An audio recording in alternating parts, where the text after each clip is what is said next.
রতনের মেয়ের 2 সপ্তাহ ধরে জ্বর না ছাড়ায় সে খুব চিন্তিত ছিল। কোনো ডাক্তার বৈদ্য দিয়েই ঠিক হচ্ছিল না।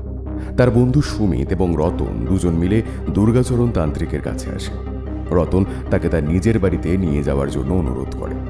দুর্গাচরণ রতনের স্ত্রীর কাছে সব শোনার পর ঘটনাটি কিছুটা অনুমান করে। তৎক্ষণাৎ সে মন্ত্রপুত জল ছিটিয়ে দেওয়ায় তার মেয়ে কিছুটা সুস্থ হয়ে গেলে পরবর্তী দিন তার অবস্থা আরো বেশি খারাপ হয়ে যায়। সে দেখে দুর্গাচরণ তান্ত্রিক তার নিজের আরাধ্যা দেবীর ধ্যানে বসে এবং সে জানতে পারে এক দুষ্টু কাপালিক রোষে গ্রামের প্রত্যেক বাচ্চা মেয়েরই একই পরিণতি। দুর্গাচরণ বুঝতে পারে এই কোপ থেকে তিনি একমাত্র সবাইকে উদ্ধার করতে পারবেন। তিনি পরবর্তী পদক্ষেপ কি করেন এই নিয়ে আমাদের অন্তিম পর্ব। মা, তোমার ইঙ্গিত আমি বুঝতে পেরেছি। কিছুদিন আগেই এই রকম এক কাপালিকের মৃত্যুর খবরের কাগজে পড়েছিলাম। যাই, বিষয়টা ভালোভাবে বুঝে আসি। জয় মা রক্ষা কালী, জয় মা রক্ষা কালী।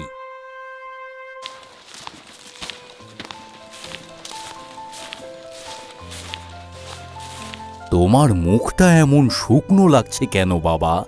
আগে আমাদের গ্রামে মড়ক লেগেছে। মড়ক লেগেছে মানে? এ এক ভয়ানক রোগ।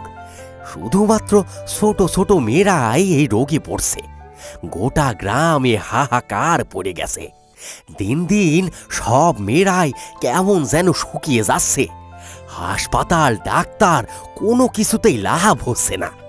ভালোই হলো আপনার সঙ্গে দেখা হয়ে। আমি আপনার কাছেই যাচ্ছিলাম ঠাকুরমশাই। তুমি বুঝি গ্রামের সব মেয়েদেরকেই চেনো? কম বেশি সবাইরেই চিনি। আপনি এই সমস্যার সমাধান করতে পারবেন? এই সমস্যার সমাধান করতেই পথে নেমেছি। তোমার সঙ্গে দেখা হয়ে আমার বড় উপকার হলো। শোনো, গোটা গ্রামের সকলকে জানিয়ে দাও তারা যেন কেউ নিজের বাড়ি থেকে বের না হয়। যার যতই দরকার থাকুক না কেন, নিজেদেরকে নিজেদের বাড়িতে বদ্ধ করে রাখে। এই কথা জানিয়ে তুমিও নিজের বাড়ি চলে যাও। সামনেই অমাবস্যা। এই অমাবস্যাতেই সমস্যার সমাধান হবে। হ্যাঁ, সত্যি বলছেন? দুর্গাচরণ তান্ত্রিক কখনো মিথ্যের আশ্রয় নেয় না। আপনি যখন বলে দিছেন তাহলে আমি নিশ্চিন্ত। এবার গ্রামের মেয়েরা বেঁচে যাবে। ঠাকুরমশাই, এবার আমি চলি। তবে দাঁড়াও, যাওয়ার আগে এই লাল সুতোটা হাতে বেঁধে রাখো। যে কোনো রকম বিপদ হলে মা রক্ষাকালীর নাম করবে, তিনি তোমায় রক্ষা করবেন। জয় মা রক্ষা কালী, সকলের মঙ্গল করো মা।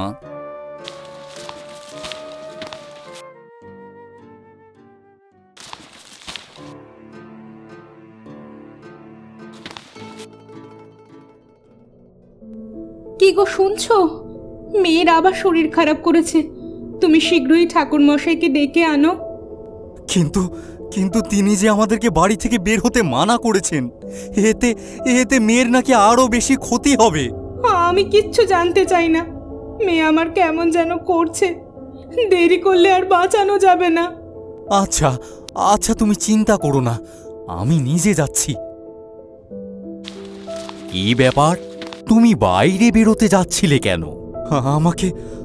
আমাকে ক্ষমা করে দেবেন ঠাকুরমশাই। আসলে মেয়েকে এরকম অবস্থায় দেখে নিজের মাথা ঠিক রাখতে পারছি না। রতন, আমি তোমার হৃদয়ের অবস্থা বুঝতে পারছি। তবে তুমি এখন আমাকে তোমার মেয়ের ঘরে নিয়ে চলো। ওম হ্রিং ক্রিং জয় তারা। ওম হ্রিং ক্রিং জয় তারা।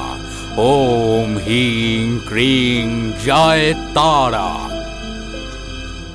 তোমার মেয়ে আজকের রাত্রিটা নিশ্চিন্তে ঘুমোবে। ওর শরীর ভালো থাকবে। তবে কাল থেকে ও কিন্তু আরো ভয়ানক হয়ে উঠবে। আজ ভোরবেলাতেই ও ঘুমিয়ে থাকা কালীন ওর হাত পা শক্ত করে বেঁধে দিও। আর এই রসুন যেন কোনোভাবেই ফেলে দেওয়া না হয়। কি বলছেন আপনি ঠাকুর মশাই? এতে যে আমার মেয়েটা খুব কষ্ট পাবে। আমি সব বুঝতে পারছি মা, কিন্তু আমারও যে করার কিছু নেই। এই অমাবস্যা না কাটলে মেয়েকে সুস্থ করা সম্ভব নয়। কালকের দিনটুকু ওকে কষ্ট পেতেই হবে। আমি এখানে কিছু মন্ত্রপুত রেখে গেলাম। এই দড়ি দিয়ে নিজের ইষ্ট নাম জপ করতে করতে মেয়ের হাত পা বেঁধে দিও। আর ভুল করেও তোমরা এই বাড়ির বাইরে বেরোবে না, নইলে সব শেষ হয়ে যাবে। তুমি কেঁদো না মা, একটু শক্ত হও। এই অমাবস্যার সাথে সাথে এই গ্রাম থেকে যা কালো ছায়া ছিল তা চিরতরে মুছে যাবে। শুধু তোমার মেয়ে একা অসুস্থ নয় মা, তোমার মেয়ের বয়সী গ্রামের প্রতিটি মেয়েরই এই একই অবস্থা। তবে তোমার মেয়ের ওপর বেশি প্রভাব পড়েছে। আচ্ছা, তোমার মেয়েকে কি কিছুদিন আগে কাপালি? ঠাকুর মশাই, আমার এই মেয়ের ফাঁড়া কিছুতেই কাটছে না। কয়েক মাস আগে এক কাপালিক ওকে বলি দেওয়ার জন্য তুলে নিয়ে যায়। ঠাকুরের অশেষ কৃপা মেয়েটিকে বাঁচাতে পেরেছিলাম, তবে এবারে যা হলো। এই ঘটনা ওই কাপালিকের ঘটনার সঙ্গে যুক্ত। এই আত্মা ওই কাপালিকে সেদিন তোমার মেয়েকে মারতে পারেনি, আর সেই জন্য ও নিজেকে শেষ করে দেয়। এখন তোমার মেয়েকে শুধু নয়, তোমার মেয়ের বয়সে সব মেয়েকেই এখন মেরে ফেলতে উদ্যত হয়েছে। আমি সকলকেই বাঁচাবো, শুধু তোমরা একটু সাহায্য করো। আগে আপনি যা বলবেন তাই হবে।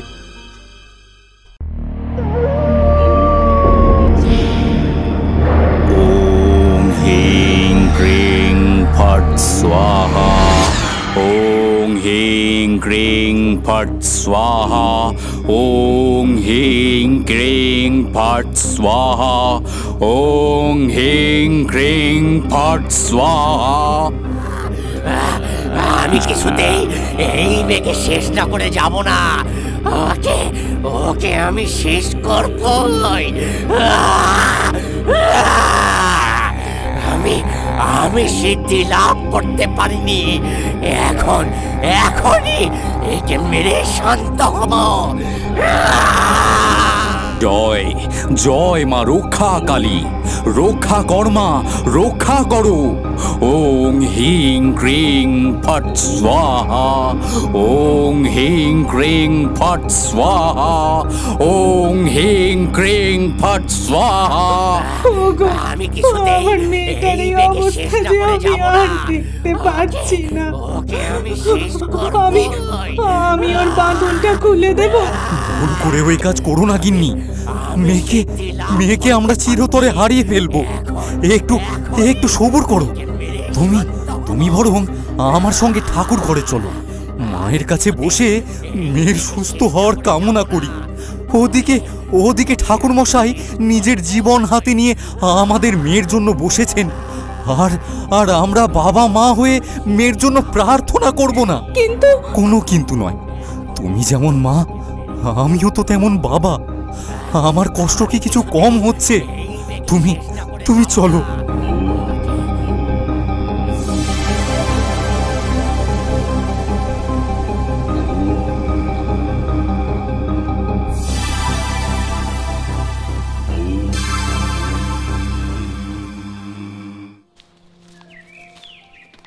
কি হে রতন, মেয়ে কেমন আছে?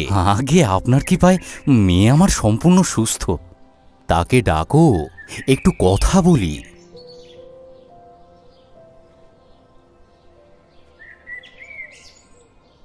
কি করছো মা?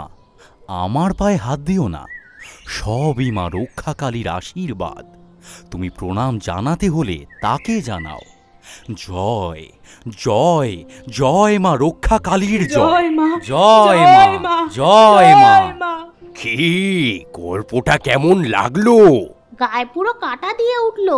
সত্যি দাদু, এই গল্পটা একেবারে অন্যরকম। একেবারে গল্পের মধ্যে ঢুকে পড়েছিলাম যেন। তবে এই গল্পগুলো কিন্তু তোদের সকলকেই আনন্দ দেওয়ার জন্য। আমি কোনোদিনই অন্ধবিশ্বাস এবং কুসংস্কারকে প্রশ্রয় দিই না। এখন যা, বাড়ি গিয়ে মন দিয়ে পড়তে বস। তবে দাদুর গল্প শোনার আগে চ্যানেলটি সাবস্ক্রাইব করে দাও কিন্তু। আর দাদুর গল্প কেমন লাগলো তা কমেন্ট করে জানাও। পাশে থাকা বেল আইকনটি ক্লিক করে দাও, যাতে দাদুর নতুন নতুন গল্প শোনার সুযোগ তোমাদেরই আগে হয়।